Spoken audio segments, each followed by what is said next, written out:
Kasi dito sa Australia, madali nang pumasok kahit first timer ka.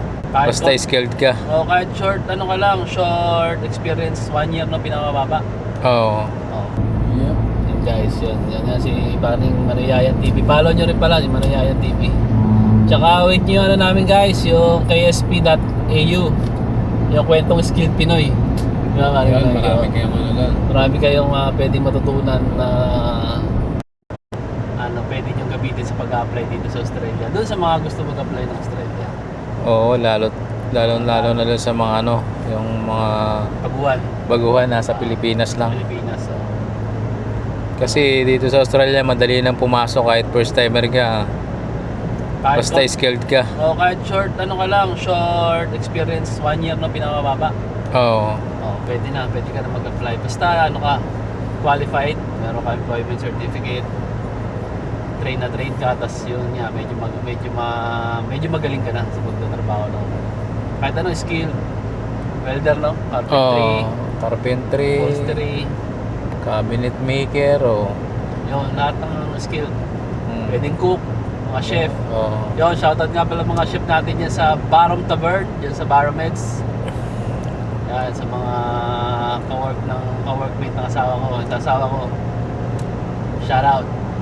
Shoutout kay Miko dyan. Yan nga pala si Paring Manoy, isa rin to sa galing tong Qatar. Paring Manoy Ski. Galing Qatar to. Ilang years ka sa Qatar? Almost mag 6 years siguro. 6 years sa Qatar, bago siya ng Australia. Oo. Saan ka nagtatrabaho doon? Nagtatrabaho ako doon sa Qatar Armed Forces Naval Base. Naval Base. Naval Base. Okay. Naval Base. Ang lupit nun, Naval Base. Para silang mga Navy. Maintenance lang tayo doon mga Noisky. Walang production doon, puro maintenance trabaho. Doon sila gumagawa ng mga nyo doon, mga ginagawa, mini-maintain nyo? Yung mga kunting sira lang upuan ng mga sasakyan ng mga opisyal. Mga Navy. Lahat ng US Navy ba yan or ano? Hindi, yan? Qatar Navy. Qatar Navy. Qatar Navy. Okay. Alright. So, doon ang trabaho namin ay maintenance lang. Trabaho namin ay 7 to 12 lang. Kalahating araw lang. Kaya pagdating natin dito, nahirapan tayo kasi yung trabaho natin dito. Full day. Whole day. Kaya nag-adjust ako. Tagal kong nag-adjust. Saka ano naman yung mga natutunan mo doon nung nasa Qatar ka? During Qatar, doon, hirap mo ha? Marami akong natutunan doon. Natuto akong doon, mag-carpenting, magpintura ng mga sasakyan. Doon ka natuto magmasilya, painting. Natuto akong masilya doon. Tinuruan ako ng mga tropa doon. Magagaling. So yun, nagustuhan ko rin. Bali nga, in-applyan ko rito ay talaga, pintor lang dapat ang in-applyan ko dito. Painter talaga. Carpenter ka talaga. Yung pala dapat akong trabaho ni Paring Manoy TV dito sa Australia. Magiging ang tawag dyan, carpenter. Vehicle painter. Vehicle painter. Spray painter. Nakita ba yung requirements mo, yung resume mo na mas marami kang na mas mahaba yung experience ko sa sa trimmer, upholstery. Upholstery, kaya yun. Yun ang binigay sa'yo yun. Sabi sa akin ng agency, ito na lang ipasok natin. Ang gusto ko dapat talaga para maiba naman ako.